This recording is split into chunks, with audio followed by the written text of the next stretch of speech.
For Technical Report 1, our group will compare smart controller irrigation to traditional controllers.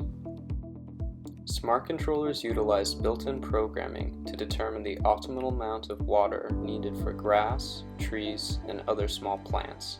This is done by entering in the soil and grass type.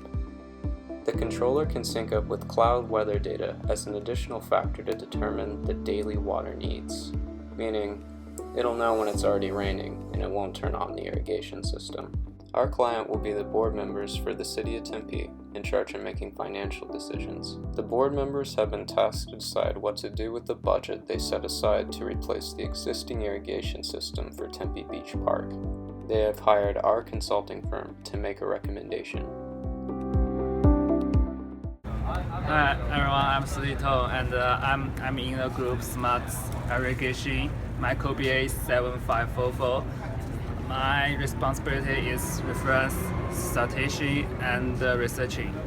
Hello everyone, I'm Ali Al-Kazimi. I'm in charge of the cash flow diagrams, the research, and my COBA index is 8724.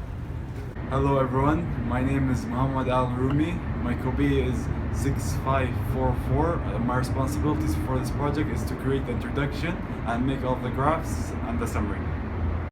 And last but not least, my name is Alexander Hansen, and I'm in charge of making the video and the investigative methods. My COBA is 5627.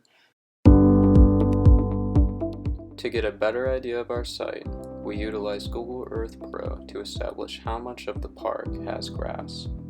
We started by measuring the total area containing grass, and then made smaller areas to take off the non-turf elements like sidewalk and shaded structures. In addition to the park area at the front, we also included the grass that extends to the Tempe Center for the Arts. Our reasoning was that the grass practically connects with the park, and since they're both owned by the city, it would make sense for the system to include this area as well.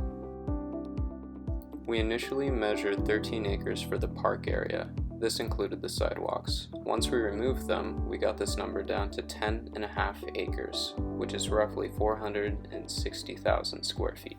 With this amount of grass, we went with the commercial smart system from Rainbird. They designed products that work with the smart controller to grant a higher control of the water output.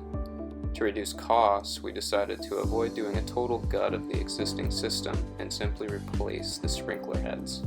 The new nozzles will shoot water 12 feet and are designed to let more water reach the soil so it can permeate to the roots.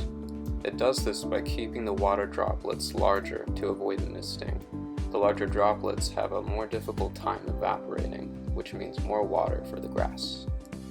To determine how many nozzles we would need, we started by measuring how many feet it would reach, but we determined that this would take way too long. We decided to go with a different approach by measuring the amount of area that the nozzles could cover. Most of our nozzles will be around the sidewalk, which should be roughly 180 degrees. But we will also have some nozzles in the middle that will be 360 degrees. Considering these factors, we concluded that 230 degrees was probably the average for our system. With this, we found that we needed around 1,550 sprinkler heads. Right now we've budgeted for 2 controllers, one for each side of the grass plot, but we might reduce this down to 1 once we conducted further research. Here is a summary of the total system cost. We are concerned with the installment labor because we don't think it reflects the opportunity cost lost by installing the heads.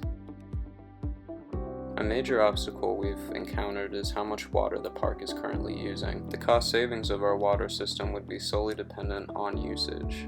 Our options are contacting the city directly or estimating the water usage ourselves. Ali and Sheely will complete their research to determine how much water the park will consume each month and also how much it will cost. With this info, Ali can complete the cash flow diagram and start drafting recommendations for our client. All group members will then work on their respected section of the report throughout the weekend. We will meet next Tuesday to review and edit the final draft.